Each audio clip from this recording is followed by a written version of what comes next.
Reflexionamos, queridos hermanos, el Evangelio según San Marcos, capítulo 8, versículos del 22 al 26.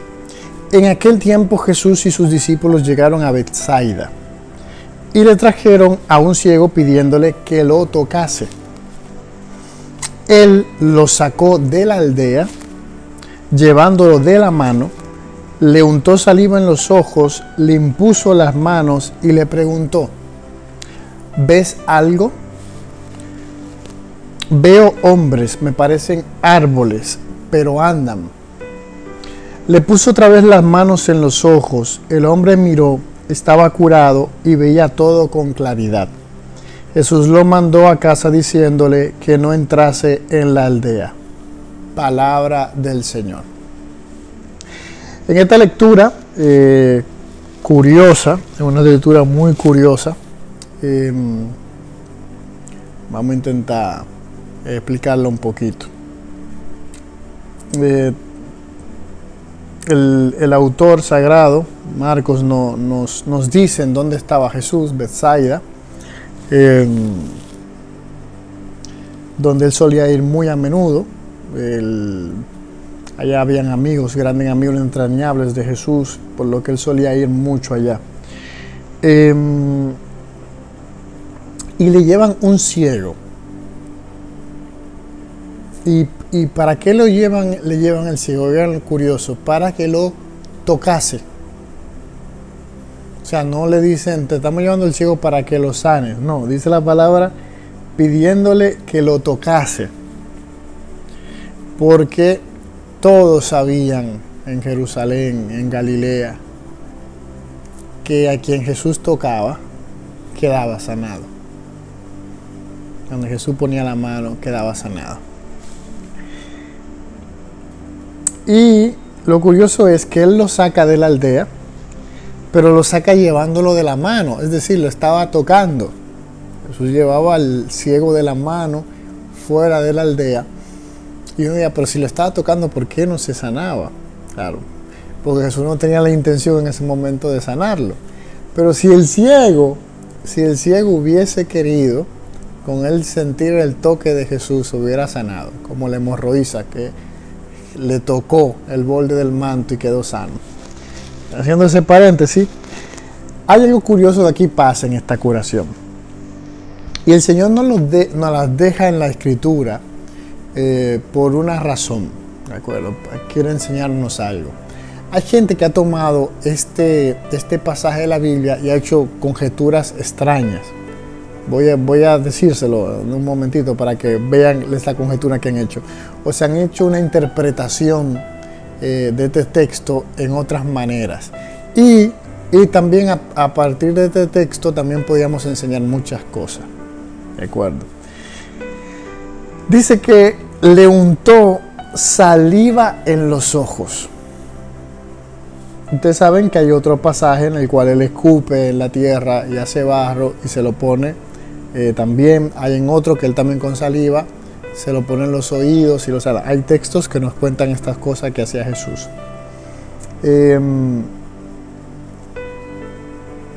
Por eso es que yo les he hablado muchas veces cuando estamos reflexionando sobre la palabra de Dios, que la palabra de Dios no siempre hay que tomarla en sentido literal, ¿de acuerdo? Hay que por eso ver el contexto entero de qué es lo que quiere enseñarnos, qué nos quiere decir el Señor. Porque si uno lo tomara literalidad, entonces hubiera salido un ministerio de saliva de Jesús. Había un ministerio que se encargaba de, con la saliva, curar enfermos, curar ciegos. Si no vamos a lo literal, entonces había gente que empezaría a hacer eso. Con saliva, le ponían los discípulos y los apóstoles saliva a la gente en los ojos para que se curaran. Porque la saliva es que tiene esas facultades curativas. ¿De acuerdo? Es la saliva que tiene las facultades curativas. Cuando no, es el Señor que tiene la facultad curativa. Es Él, es Jesús que cura, es Jesús que sana. Lo que pasa es que aquí Él quiere utilizar algo visible, algo tangible, que es por ejemplo lo que pasa en los sacramentos. Los sacramentos son signos visibles de una gracia invisible que es otorgada. Entonces por eso hay un agua que al ser echada sobre el neófito, pues esa persona queda sepultado en Jesús y resucita a una nueva vida. Ese signo es el agua. El cuerpo y sangre de Cristo es algo espiritual que se da de manera incruenta, pero con dos signos visibles, el pan y el vino. ¿De acuerdo? O sea, Dios trabaja así, de manera sensible, visible, conteniendo una carga de una realidad que va más allá que lo espiritual. Pero si uno cogiera la literalidad de esto, pues entonces uno utilizaría la salida para curar la vista de tantas personas. Y veríamos que no pasa nada, la gente seguiría ciega. Otra cosa curiosa es él aparte de ponerle la saliva, le imponía las manos, le impuso las manos. Es algo que es una práctica no solamente que hizo Jesús, lo hicieron también sus apóstoles y sus discípulos. Eso lo encontramos en Hechos de los Apóstoles. Esto de la imposición también lo encontramos en el Antiguo Testamento. La imposición como esa manera de bendecir algo, de pasar un poder, de comunicar un poder. Jesús utilizaba eso, imponía las manos sobre los enfermos y él mandó a los discípulos que lo hicieran. Vayan e impongan la mano, a los que le impongan la mano se van a sanar. Y le preguntó, que aquí es lo curioso, le preguntó, ¿ves algo? O sea, Jesús le dice, le ha puesto saliva, le ha impuesto la mano y le pregunta, ¿ves algo? Una cosa curiosa, porque las curaciones de Jesús son instantáneas y en este caso no. Levantando los ojos dijo, veo hombres que me parecen árboles, pero andan. O sea, todavía tenía la vista nublada, o sea, no se había curado completamente. Le puso otra vez las manos en los ojos. El hombre miró y estaba curado y veía todo con claridad. Y Jesús lo mandó a su casa diciendo que no entrase en la aldea. Hay gente que ha tomado este texto y lo ha interpretado de una manera de que Jesús estaba perdiendo ya sus poderes. Por esta práctica que él hizo en ese momento de tener que estar orándole 2 veces a una persona para que se curara. Tomaron esto para decir que él ya estaba perdiendo sus facultades curativas, que se estaba agotando. Estaba agotando porque ya estaba llegando su hora de la muerte. En la literatura gnóstica, una literatura pseudo-cristiana que existía ya desde el siglo II, fue a la par con el cristianismo.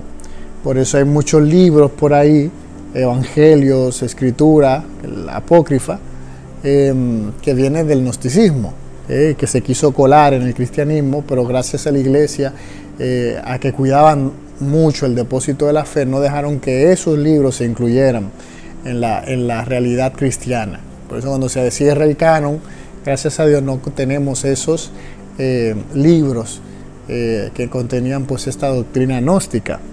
Un gran padre que batalló mucho con los gnósticos fue San Ireneo de Lyon. Él fue uno de los que más pues le hizo la contra a esta herejía.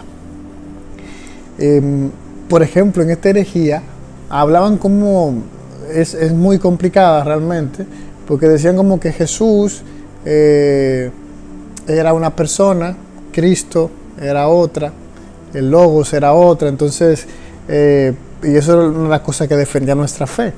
El tema de Jesús asumir nuestra naturaleza. Si Jesús no hubiese asumido nuestra naturaleza, entonces no hubiésemos sido redimidos.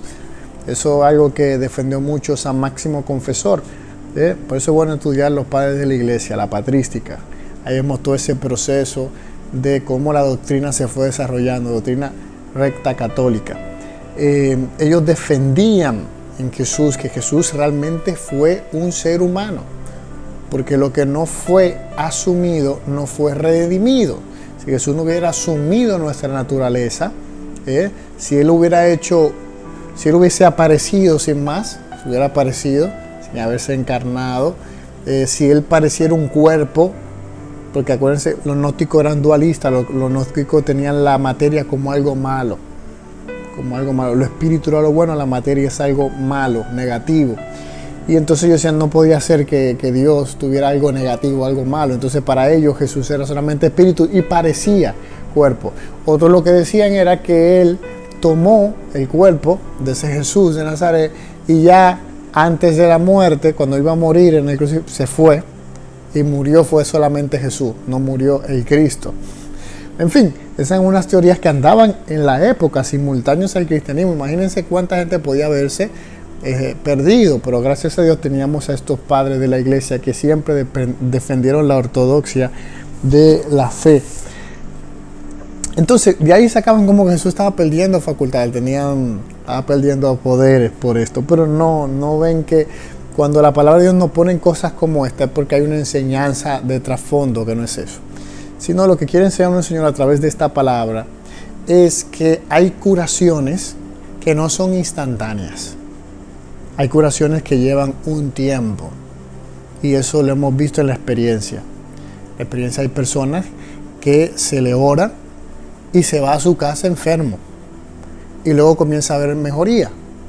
Yo por ponerle uno de los casos que yo viví, había una señora que tenía un tumor, la habían mandado a su casa desahuciada, un tumor así que visible, o sea, en el cuello ya estaba brotado, como abierto, o sea, una cosa que no era fácil de ver.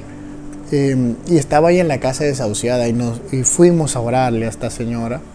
Y en ese momento cuando oramos, el Señor dijo que se iba a curar la señora.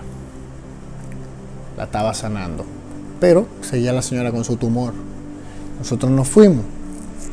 Cada semana, cada tiempo, nos comunicaban que el tumor bajaba de tamaño, estaba reduciéndose el tamaño del tumor. Y yo recuerdo, no sé si fue a los 2 meses, fue hace muchos años esto, como a los 2 meses y algo, le desapareció totalmente el cáncer y el tumor. Fue una sanación de un proceso, o sea, el Señor fue sanándola paulatinamente, o sea, no fue todo de un instante, ¿de acuerdo? Ya han habido sanaciones también instantáneas, gente que está en silla de ruedas e inmediatamente se pone en pie. Gente que estaba ciega e inmediatamente comienza a ver. Pero el Señor lo que nos quiere decir que hay algunas personas que a veces hasta necesitan que se le ore más. ¿De acuerdo? O sea, que no simplemente yo le oro y ya va a quedar sano, sino que necesita un proceso de que se le ore por sanación para que pueda ser curada, para que pueda recobrar la vista, para que pueda recobrar la movilidad de sus piernas. O sea, que sepan que hay algunas curaciones que van a ser así, no van a ser instantáneas. Es lo que nos quiere decir el texto, es lo que Jesús nos quiere enseñar. Es por eso la razón de que el autor sagrado puso este detalle concreto de una persona que necesitó un tiempo para sanarse. Necesitó de 2 veces que le orara a Jesús. Es posible que alguien necesita que le oren 2 y 3 veces o 4 para que pueda tener una recuperación total. Y también es posible que se necesite algo sensible y material también para que se sane. También ha pasado así. Como cuando Elías le dice al Naamán el sirio, ve y báñate 7 veces. Parecía que lo sensible de bañarse fue un instrumento para que se diera esa curación. Realmente no era el agua, no era porque se bañaba, era el poder de Dios, pero que quería ese signo sensible para curarse. Entonces eso es parte también de un proceso de curación, utilizar algo sensible que también va a ayudarte a sanar. Entonces esta reflexión nos ayuda a entender que las cosas de Dios no solamente son instantáneas, no se dan de la noche a la mañana, de una hora a otra hora, sino que a veces necesitan un proceso de curación. En todos los ámbitos, también en el ámbito de liberación, también necesitan un proceso para liberarse, un proceso para sanarse, y que es algo normal y que está bien, porque no todos los procesos, no todas las enfermedades, no todas las ataduras son las mismas y no todas las personas son iguales. Todos necesitan un tiempo distinto, un proceso distinto. El que tenga oídos para oír, que oiga.